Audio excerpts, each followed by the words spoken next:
Last season, the Toronto Raptors showed some potential as they had a record of 500 as they entered March, but after that, the team really began to struggle. With that said, there really wasn't any expectations for the Raptors this season, but the team has gotten some extremely impressive wins lately and has improved their play, and today I want to talk about why that is. What's up guys, SCJ here, and if you enjoyed today's video, then make sure to give it a like as it helps out a lot, and if you're new to the channel and or enjoy the NBA, then make sure to hit that subscribe button and notification bell. So last night, the Toronto Raptors got themselves yet another win against a team that's currently in playoff position as they were able to knock off the Charlotte Hornets by a score of 116-101 for their sixth straight win.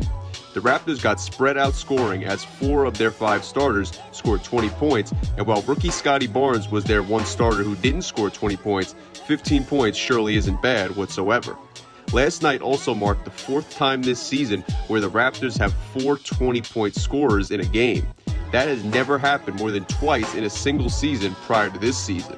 So this Raptors team clearly is playing well lately, and as of right now, the team would be able to make the playoffs without the play-in tournament as they currently hold on to the 6th seed in the Eastern Conference.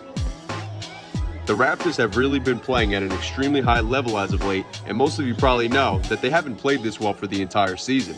It really feels like their win against the LA Clippers on New Year's Eve is what kickstarted this run for the Raptors, where they played like a legitimate playoff team.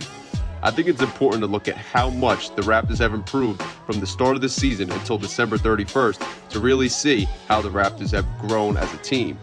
Prior to New Year's Eve, the Raptors averaged the 11th least amount of points per game. The Raptors shot the 7th worst field goal percentage in the league, and they shot the 3-ball at the 10th worst 3-point percentage in the league as well. The team also averaged the 12th least amount of rebounds per game, and in terms of sharing the sugar, the Raptors averaged the 4th least amount of assists per game. In terms of turnovers, they were surprisingly good, coming in with the 4th least amount of turnovers and half a turnover off of leading the league in the least turnovers per game. And then one thing they also did great was getting steals, as they were the 3rd best team in the league at creating turnovers. Then in terms of their defensive rating, the Raptors were one of the worst teams in the entire NBA from the start of the season through December 30th. Through that point, the Toronto Raptors came in with the 10th worst defensive rating in the NBA. If we look at how the Raptors have played lately, however, you'll be able to see exactly how the team has improved. Ever since New Year's Eve, the Toronto Raptors have had the 5th best winning percentage in the National Basketball Association. Also, ever since New Year's Eve, the Raptors have been a top 10 team in points per game, coming in 10th place with 111.6 points scored per game. The team has struggled with field goal percentage, coming in with the 5th worst shooting percentage from the field in the NBA, but in terms of 3-point shooting, the Raptors have been the 2nd best team in the entire league. The team also has to do a better job of making their shots from the stripe, as they have shot the 8th worst free throw percentage ever since New Year's Eve as well. In terms of rebounding, the Raptors have been excellent, coming in with the 6th most rebounds average per game, and the Raptors have still struggled sharing the ball, however, as they have the 6th least amount of assists per game. In terms of turnovers, the team has regressed a bit, coming in 13th place with 13.3 turnovers per game, but on the opposite side of the ball, the Raptors have been excellent, coming in 3rd place for steals per game with 9.3 per game. In terms of defense since New Year's Eve, the Raptors go from having the 10th worst defensive rating to having the 10th best defensive rating, so that's quite the flip for sure.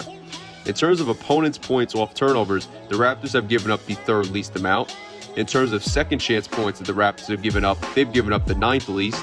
In terms of fast break points, the Raptors have given up the 6th fewest amount. And finally, in terms of points in the paint, the Raptors have given up the 13th least amount.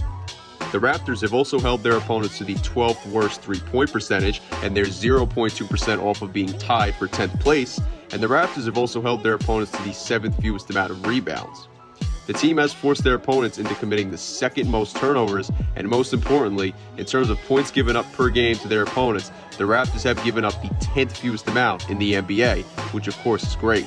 So definitely some very solid defense from this Raptors team as of late, which is great to see for them.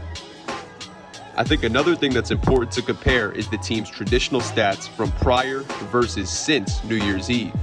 Fred VanVleet, Pascal Siakam, and then their young guys, Gary Trent Jr. and Scottie Barnes, have really seen a big jump to their scoring averages, which explains why the Raptors have jumped so far up in the points per game average. Pascal Siakam, OG Anunoby, and Chris Boucher have really done an excellent job of improving their individual rebounding numbers also. And then despite the Raptors' assists per game numbers being poor still, first-time All-Star this year, Fred VanVleet, and even Pascal Siakam have really done a great job of getting assists, as they've seen decent jumps in their assists per game numbers as well. So this Raptors team truly has a lot of talent on their roster, and not only have they gotten some huge wins lately, like their wins over playoff teams such as the Hornets twice, the Heat twice, the Bulls once, the Jazz once, and the Bucks 3 times, but the Raptors have also played the 8th hardest strength of schedule in the NBA this season. I will mention the Bucks were without Giannis in the December 2nd and January 5th games, as well as without Drew Holiday on January 15th, but the Raptors still came to handle their business, and that's really all you can ask for them, especially when the team has had the 8th hardest strength of schedule in the NBA this season. So this Raptors team really is legit, but of course I don't think they're a contender as of right now. I think giving them a couple more years for a guy like Scottie Barnes to really come into his own, or the team picking up a big-time player, whether it's via a trade or free agency, would be huge for them, and in my eyes, that would really put them on the map as a true title contender soon. So anyway guys, that's the breakdown on this Raptors team and their improvements, as well as what they need to fix going forward. But I want to know what you guys think about the Raptors, any of their players, or just anything having to do with the team down below in the comment section.